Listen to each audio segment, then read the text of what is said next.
Was passiert wirklich in der Ukraine? Wie geht dieser Krieg weiter? Und wie bist du möglicherweise persönlich davon betroffen? Mit diesen Fragen wollen wir uns in diesem Video einmal näher befassen.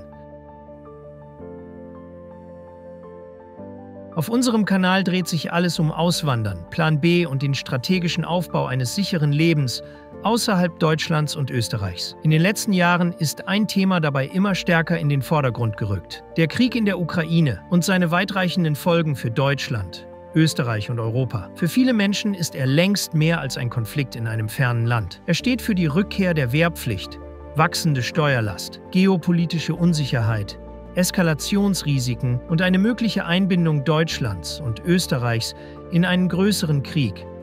Gerade für Familien mit Kindern, Unternehmer oder sicherheitsbewusste Anleger ist das ein Weckruf, weil wir immer wieder gefragt werden, wie man die Lage nüchtern und sachlich einordnen kann, jenseits der üblichen Narrative, haben wir dieses Video produziert. Es soll dir helfen, die Hintergründe besser zu verstehen und informierte Entscheidungen zu treffen. Denn eines ist klar: neutrale Informationen sind selten geworden.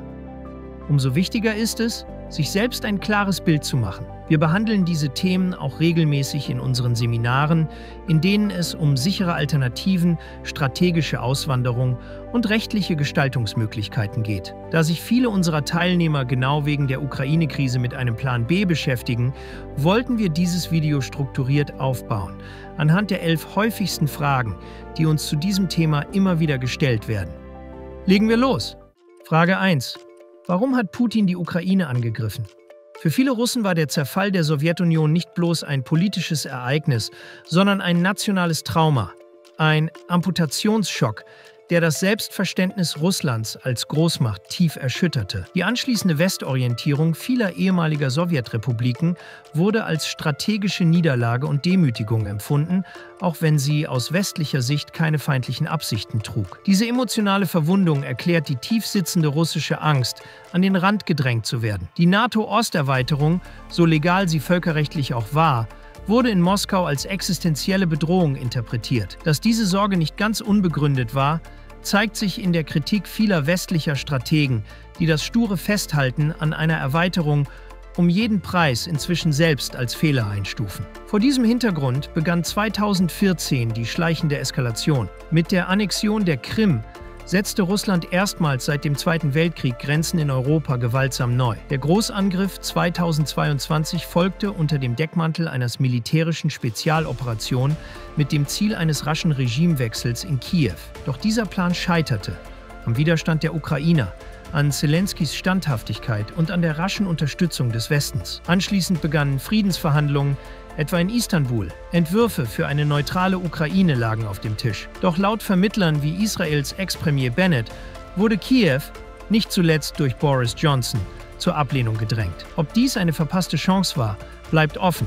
Sicher ist: danach radikalisierte sich der Krieg und wurde zur Totalmobilisierung. Doch Putins Krieg hat tiefere Wurzeln. Russland steht nicht in der Tradition liberaler Demokratien, sondern in einer Kette autoritärer Herrschaft, vom Zarenreich über die Sowjetunion bis zum heutigen Sicherheitsstaat.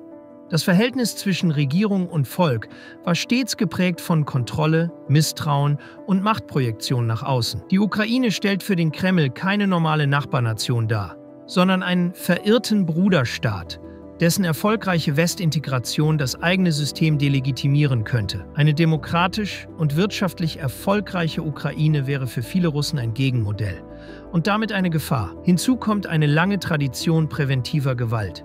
Russlands Sicherheitsdenken basiert seit Jahrhunderten auf Expansion nach außen, um Unsicherheit im Inneren zu kompensieren. Ob Polen im 18. Jahrhundert, Ungarn und die Tschechoslowakei im 20. Jahrhundert oder Georgien 2008.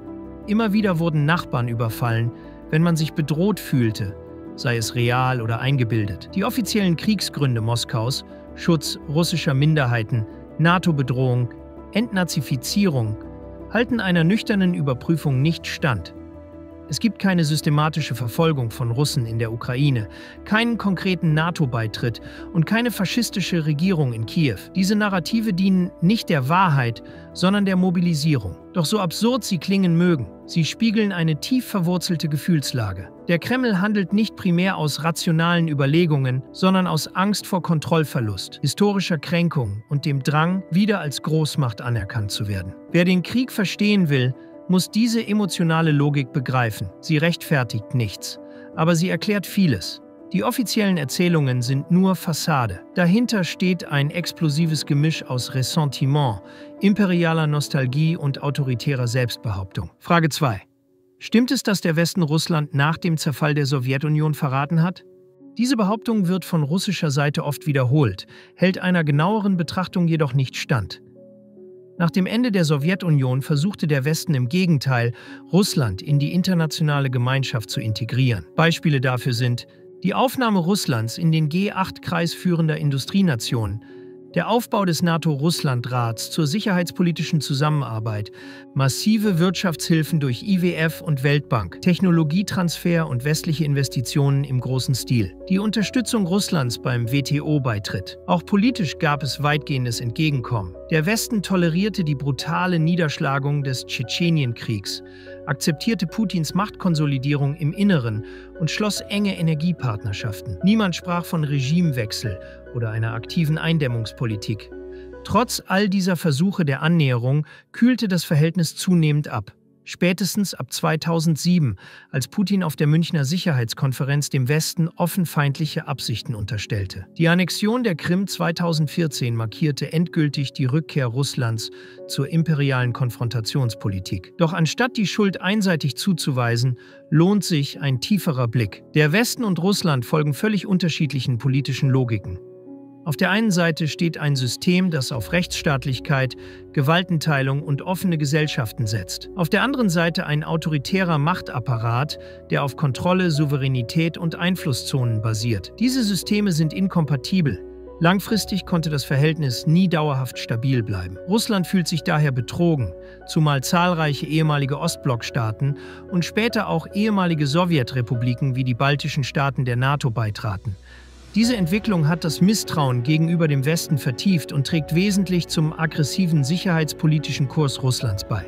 Rückblickend muss man aber auch sagen, angesichts der historischen Erfahrungen mit Russland und der tief verwurzelten sicherheitspolitischen Paranoia in Moskau war es zumindest unklug, der Ukraine bereits 2008 eine NATO-Beitrittsperspektive in Aussicht zu stellen, selbst wenn dieser Schritt später nicht weiterverfolgt wurde. Noch unverständlicher erscheint die Aufnahme von Ländern wie Montenegro oder Nordmazedonien, deren strategischer Wert begrenzt ist, die aber potenziell als Eskalationspunkte dienen können. Die wahllose NATO-Erweiterung ohne klare sicherheitspolitische Notwendigkeit wirkt aus heutiger Sicht nicht nur unklug, sondern geradezu leichtfertig. Sie hat Vertrauen zerstört und die Konfrontationsspirale mit Russland erheblich beschleunigt. Frage 3.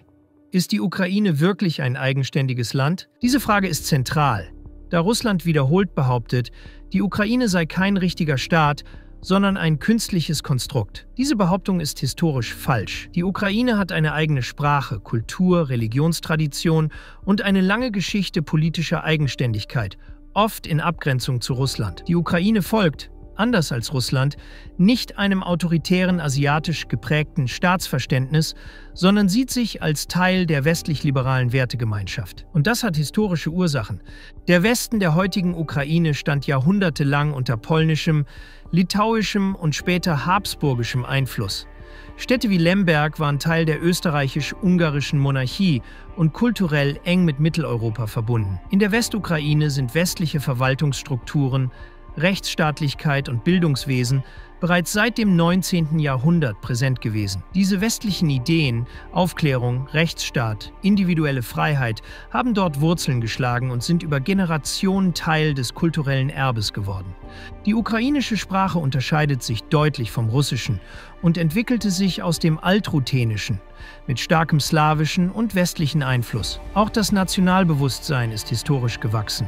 Bereits im 17. Jahrhundert existierten eigenständige Kosakenstaaten und 1918 rief die Ukraine erstmals ihre Unabhängigkeit aus. Nach dem Zerfall der Sowjetunion 1991 stimmten über 90% der Bevölkerung, auch im Osten und auf der Krim, für die Eigenstaatlichkeit der Ukraine. Völkerrechtlich, historisch und kulturell ist die Ukraine also eindeutig eine eigenständige Nation. Die russische Leugnung dieser Realität dient einzig der ideologischen Rechtfertigung imperialer Ansprüche. Frage 4. Stimmt es, dass die USA eine deutsch-russische Wirtschaftsallianz um jeden Preis verhindern wollen und deshalb Nord Stream gesprengt wurde? Inmitten des Ukraine-Kriegs ist eine geopolitische These wieder in den Vordergrund gerückt. Die USA hätten nie ein Interesse daran gehabt, dass Deutschland und Russland wirtschaftlich eng zusammenarbeiten und hätten deshalb Nord Stream gezielt zerstört. Klingt nach Verschwörung? Vielleicht.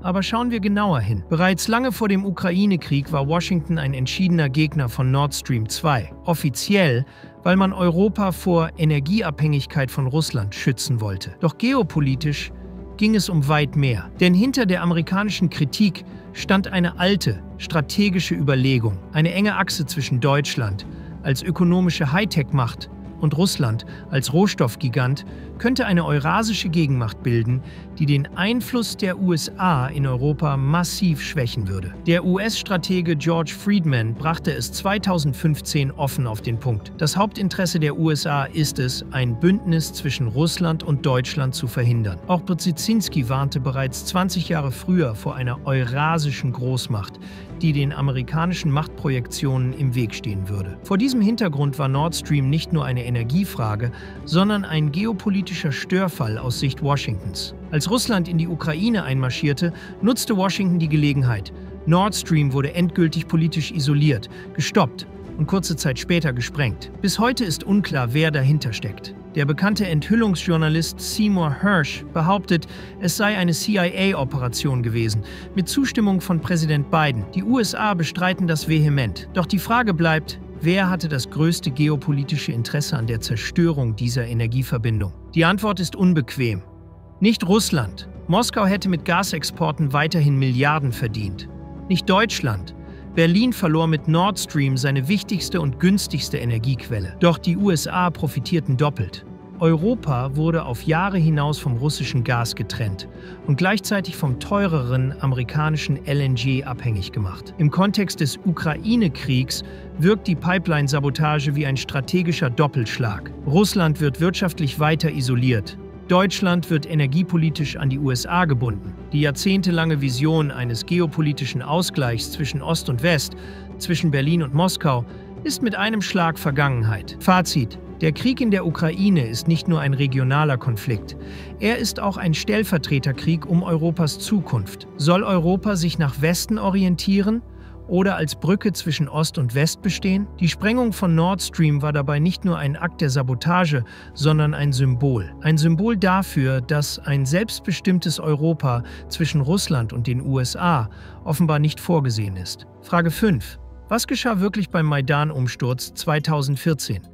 Revolution oder westlich gesteuerter Putschversuch? Die Ereignisse auf dem Maidan begannen als Massenproteste gegen Korruption, Machtmissbrauch und die plötzliche Abkehr der ukrainischen Regierung von einem EU-Assoziierungsabkommen. Millionen Menschen, vor allem in Kiew und im Westen des Landes, gingen auf die Straße. Der Protest war zunächst friedlich, entwickelte sich aber rasch zu einer tiefgreifenden Staatskrise. Im Februar 2014 eskalierte die Lage dramatisch. Unbekannte Scharfschützen eröffneten das Feuer auf Demonstranten und Sicherheitskräfte. Bis heute ist nicht endgültig geklärt, wer verantwortlich war, doch zahlreiche Indizien und Zeugenaussagen deuten darauf hin, dass provokative Elemente beider Seiten beteiligt gewesen sein könnten. Gleichzeitig wurde bekannt, dass es direkte Kommunikation zwischen US-Vertretern und der Opposition gab, etwa das berühmt gewordene abgehörte Telefonat von Victoria Nuland. Viele Analysten halten es für sehr wahrscheinlich, dass westliche Geheimdienste, darunter auch die CIA, in irgendeiner Form involviert waren. Solche verdeckten Operationen sind historisch nichts Neues. Die CIA war nachweislich an Umstürzen in Chile, Iran und zahlreichen anderen Ländern beteiligt. Auch der Maidan könnte Teil eines größeren geopolitischen Machtspiels gewesen sein. Für Wladimir Putin war der Maidan ein Schockmoment. Wenn ein korruptes Regime, ähnlich strukturiert wie das eigene, durch eine Volksbewegung gestürzt werden kann, dann stellt das eine direkte Bedrohung für seine Herrschaft dar. Der Westen hat aus russischer Sicht gezeigt, dass er fähig und willens ist, autoritäre Systeme im postsowjetischen Raum zu unterwandern oder sogar zu kippen. In der Realität war der Maidan somit beides. Eine genuine Massenbewegung mit demokratischen Zielen, aber auch ein geopolitisch aufgeladener Konflikt, in dem internationale Akteure aktiv mitwirkten. Die Folge war eine tiefe Spaltung der Ukraine und ein Wendepunkt für das Verhältnis zwischen Russland und dem Westen. Frage 6.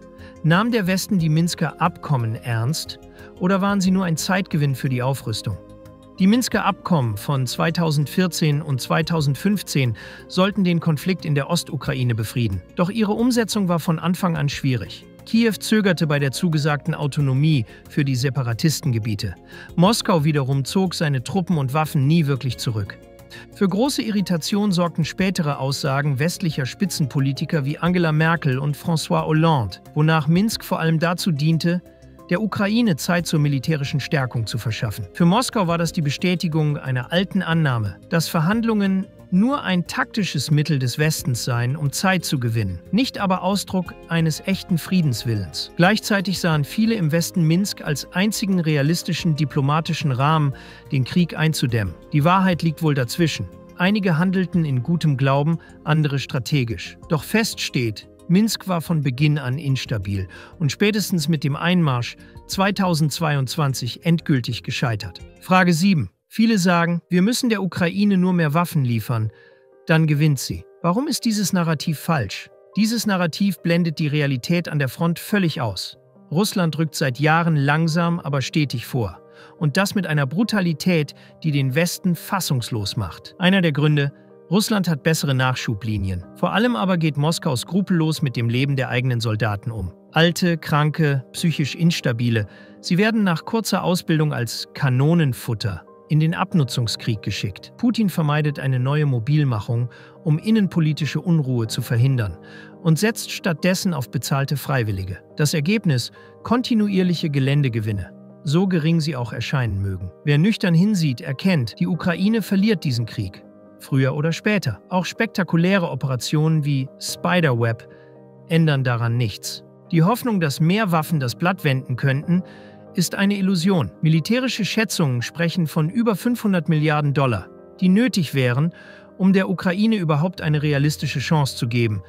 Doch wer soll das bezahlen? Der Westen hat bereits 250 Milliarden $ investiert. Panzerabwehrraketen, moderne Kampfpanzer, Luftabwehrsysteme, Marschflugkörper. Doch die Waffenlager sind leer. Deutschland, Frankreich und Großbritannien haben kaum noch nennenswerte Bestände. Selbst die USA stoßen an Produktionsgrenzen, etwa bei HIMARS-Raketen und Artilleriemunition. Dazu kommt, viele Waffensysteme sind hochkomplex, brauchen lange Ausbildung, sind wartungsintensiv und oft ohne westliche Hilfe gar nicht einsetzbar. Die erhofften Wunderwaffen wurden teilweise zerstört, gingen wegen Defekten verloren oder konnten schlicht nicht effektiv genutzt werden. In einem Abnutzungskrieg zählt nicht Hightech, sondern Ausdauer, Nachschub und Masse.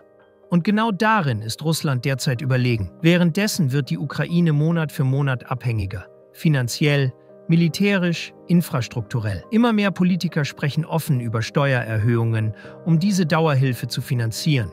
Wie CDU-Außenpolitiker Roderich Kiesewetter. Die Zeche zahlen vor allem die Steuerzahler mit mittlerem und hohem Einkommen. Gleichzeitig ist die Gefahr einer unkontrollierbaren Eskalation real. Was, wenn Russland erkennt, dass es den Krieg nicht mehr konventionell gewinnen kann? Die Schwelle zum Einsatz taktischer Nuklearwaffen ist erschreckend niedrig, gerade bei einem Regime, das den Krieg existenziell auflädt. Und während Moskau keinerlei Interesse an Verhandlungen zeigt, weil es militärisch auf dem Vormarsch ist, agiert die ukrainische Führung mit immer größeren Forderungen, die eine diplomatische Lösung nur weiter hinauszögern. Die Konsequenz? Ein endloser Krieg ohne Exit-Strategie. Hinzu kommt eine beunruhigende Medienrealität. Ehemalige US- und britische Generäle geben sich in Talkshows die Klinke in die Hand, als selbsternannte Strategen, die nun den großen Sieg planen. Dabei sind es dieselben Akteure, die Afghanistan verloren haben. Ihre martialischen Auftritte sind nicht nur realitätsfern, sondern zutiefst zynisch. Und was ist mit Sanktionen? Auch hier setzt der Westen auf ein Mittel, das längst stumpf ist. Seit Jahren wird mit Strafmaßnahmen hantiert. Doch weder Putins Kurs noch Russlands Wirtschaft wurden entscheidend gebremst. Neue Sanktionen sind reine Symbolpolitik. Teuer für uns, wirkungslos gegen Moskau? Fazit: Mehr Waffen ohne klare politische Strategie bedeuten nur eines: mehr Tod, mehr Zerstörung, ohne Aussicht auf einen Sieg. Was fehlt, ist nicht ein neues Waffensystem, sondern ein realistisches Ziel und ein politischer Plan, wie dieser Krieg enden kann, bevor er weiter eskaliert. Frage: Ist die NATO wirklich stärker als Russland oder ist das eine gefährliche Selbsttäuschung? Auf dem Papier ist die NATO Russland klar überlegen. Mehr Soldaten, höhere Militärausgaben, modernste Technologie, weltweite Logistik. Doch diese Überlegenheit existiert vor allem in strategischen Planspielen, weniger in der Realität kurzfristiger Kriegstauglichkeit. Russland hat seine Wirtschaft inzwischen konsequent auf Kriegsproduktion umgestellt. In Kooperation mit China, Nordkorea und dem Iran hat sich eine belastbare militärische Lieferkette entwickelt. Vor allem die technologische Komponente aus China darf nicht unterschätzt werden. Im Konflikt zwischen Pakistan und Indien 2025 konnten von Pakistan eingesetzte chinesische Kampfjets mehrere französische Maschinen auf der Seite Indiens ausschalten. Ein klares Warnsignal an westliche Militärplaner. Gleichzeitig ist die NATO ein politisch fragmentiertes Bündnis. Jeder ernsthafte Einsatz erfordert Einigkeit unter 30 Staaten. Eine komplexe und langsame Abstimmung. Russland hingegen agiert zentralisiert, entschlossen und notfalls ohne Rücksicht auf Verluste. Das bedeutet, im Ernstfall kann Moskau Kräfte schneller mobilisieren und einsetzen als die NATO. Die Realität militärischer Effektivität zeigte sich auch in Afghanistan. Trotz 20 Jahren Einsatz und Billionenaufwand scheiterte die NATO an zottelbärtigen Ziegenhirten und hinterließ ein desaströses Erbe. Diese Erfahrung wirft die ernste Frage auf: Wie effektiv wäre die Allianz im direkten Konflikt mit einer Atommacht? Schauen wir uns die Bundeswehr an. 2022 sprach Scholz noch von der Zeitenwende. Heute, 3 Jahre später, ist die Bundeswehr sogar weniger einsatzbereit als 2022, denn sie hat sehr viel Material an die Ukraine abgegeben. Es ist, gelinde gesagt, gar nichts passiert, trotz großmundiger Ankündigungen von Kriegsbereitschaft bis 2029. Im Zweiten Weltkrieg benötigte die USA nach Pearl Harbor mehrere Jahre, um eine voll kriegstaugliche Industrie aufzubauen. Da war aber politischer Wille vorhanden, aufs Ganze zu gehen. Dieser fehlt bei der Bundeswehr und bei der NATO. Ein schneller NATO-Einsatz gegen Russland ist daher illusorisch.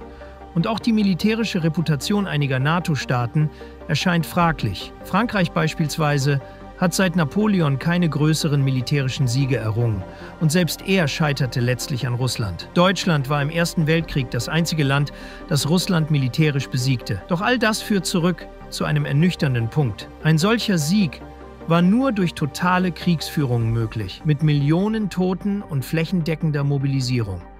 Und heute? Russland ist eine Atommacht. Ein direkter Krieg wäre nicht nur riskant, sondern könnte das Ende der Zivilisation bedeuten. Frage 9. Ist ein direkter Krieg zwischen Russland und der NATO denkbar oder nur Panikmache? Ein direkter Angriff Russlands auf Berlin, Paris oder London ist nach historischer Logik unwahrscheinlich. Moskau denkt nicht in globalen Blitzkriegen, sondern in regionaler Machtausdehnung. Die russische Militärdoktrin zielt traditionell auf die unmittelbare Nachbarschaft.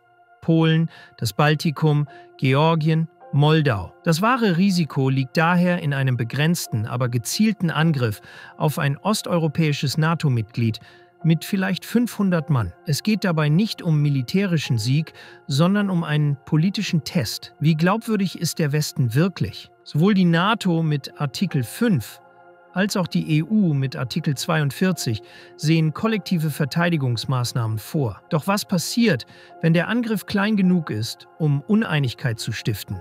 Etwa ein Grüne-Männer-Szenario wie auf der Krim 2014? Zögert der Westen oder bleibt gespalten?